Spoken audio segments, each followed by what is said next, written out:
வணக்கம் மக்களே, சற்று முன் வெளியான செய்தி ஒன்று வெளியாகியுள்ளது. தமிழகத்தில் மாறும் அரசியல் களம். 2026 திமுக வெஸ் தாவேகா இடையேதான் போட்டி. அதிமுக 3வது இடமா? வாங்க வீடியோவை முழுமையாக காண்கலாம். அதாவது தமிழக அரசியல் களத்தில் 2026 சட்டமன்ற தேர்தலை நோக்கி நகர்ந்து கொண்டிருக்கிறது. இந்நிலையில்தான் சமீபத்தில் நிகழ்வுகளும் அரசியல் வல்லுநர்களும் கருத்துக்களும் பாஜக அதிமுக கூட்டணிக்குள்ளே சலசலப்புகள் இருப்பதாக காட்டியுள்ளனர். குறிப்பாக விஜயன் தமிழக வெற்றி கழகத்துக்கு திமுக இடையேதான் போட்டி என்றும் அதிமுகவோ 3வது இடத்துக்கு தள்ளப்பட்டு வருகிறது என்ற யூகங்களும் வலுப்பெற்று வருகிறதாம். அதாவது சமீபத்தில் பிரதமர் நரேந்திர மோடியை தமிழகத்தின் எதிர்க்கட்சி தலைவரும் அதிமுகவின் பொதுச் செயலருமாக எடப்பாடி பழனிசாமி அவர்கள் சந்தித்த போது இந்த சம்பவம் ஒன்று அரசியல் வட்டாரத்திலே பெரும் பேசும் பொருளாக மாறியுள்ளதாம். அதாவது பிரதமர் மோடி எடப்பாடி பழனிசாமியை சந்தித்த போது ஒரு நிமிடம் கூட மட்டுமே புன்சிரிப்பு செய்து கொண்டு கோரிக்கை மனுவை வாங்கி கொண்டதாகவும் கூறப்படுகிறது. அதாவது இது எடப்பாடி பழனிசாமி தரப்புக்கு பெரும் அதிர்ச்சியும் ஏற்படுத்தியுள்ளதாம்.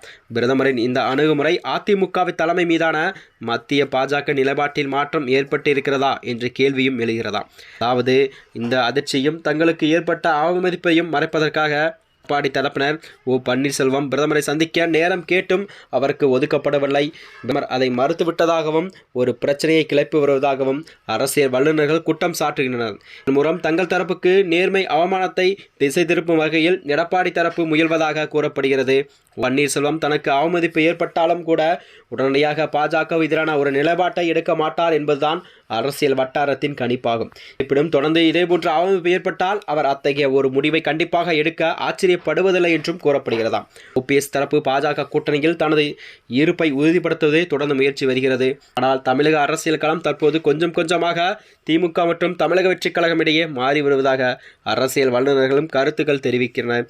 இப்போதைய கருத்துக்களின்படி கிட்டத்தட்ட 80 தொகுதிகளில் திமுக மற்றும் தமிழக வெற்றி கழகம் இடையேதான் நேரடி போட்டி இருக்கும் என்று, 30 தொகுதிகளுக்கு மேல் அதிமுக பாஜக கூட்டணி 3வது இடத்தை பிடிக்கும் என்றும் கூறப்படுகிறதா. எடப்பாடி பழனிசாமி எந்த அதிமுக செயலாளராக பதவி காப்பாற்றிக் கொள்ள வேண்டும் என்று தீவிரமாக இருந்தாரோ அந்த பொதுச்செயலாளர் பதவிக்கும் தற்போது ஆபத்து வந்துவதாக கூறப்படுகிறது. ஒரு சில அதிமுக முன்னாள் அமைச்சர்கள் எடப்பாடி பழனிசாமிக்கு பதிலாக வேறொருவரை அந்த பதவிக்கு தேர்ந்தெடுக்கப்பட திட்டமிட்டு வருவதாகவும் தகவல் தெரிகிறது. இதனால் எடப்பாடி பழனிசாமி ஒப்புக்கொள்ளவில்லை என்றாலும் கூட சில அதிமுக அமைச்சர்கள் கட்சியில் இருந்து விலக வாய்ப்பு இருப்பதாக கூறப்படுகிறது. இது அதிமுகவுக்கு நிலம் உள்கட்சி பூசலையும் தலைமைக்கான போட்டிகளையும் வெளிச்சத்தை போட்டு காட்டுகிறது என்று கூறலாமா.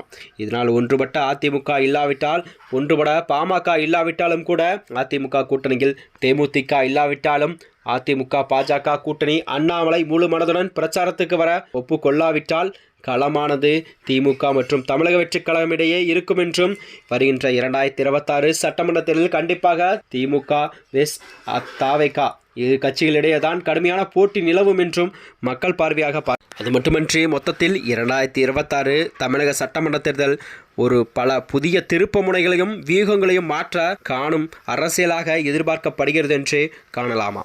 வாங்க வீடியோவை முழுமையாக காண்க. இது போன்ற வீடியோக்களை தெரிந்து கொள்ள நமது சேனலை மறக்காமல் சப்ஸ்கிரைப் செய்து கொள்ளவும். நன்றி, வணக்கம்.